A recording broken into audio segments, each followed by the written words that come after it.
आसी जाइछि नुआ वर्ष 2025।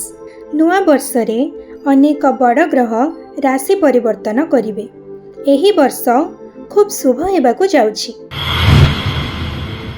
सिंह नुआ वर्ष रे सिंह राशि व्यक्ति विशेषक आर्थिक स्थिति खूब मजबूत हेबो। अक्टोबर और नवेम्बर मासरे घर किणिबार जोग रहिछि। स्वास्थ्य उत्तम रहिबो।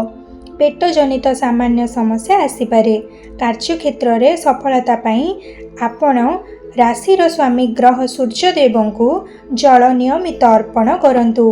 धनर आगमन हेबो। वैवाहिक जीवन सुखमय हेबो। जो महिला माने क्षुद्र उद्योग करने को प्रयास जारी रखिछंती सेमाने सरकारी सहयोग पाई परिबे। बहुराष्ट्रीय कंपनी रे चाकरी करुथिबा इंजीनियर मानकर वेतन वृद्धि बा पदोन्नति हेबो। जमी किणिबे। नुआ घर निर्माण करिबे। घरर परिवेश सकारात्मक रहिबो। आपणक संतान किछि एभली काम करिबे जहा द्वारा परिवारर नाम उज्जवल हेबो।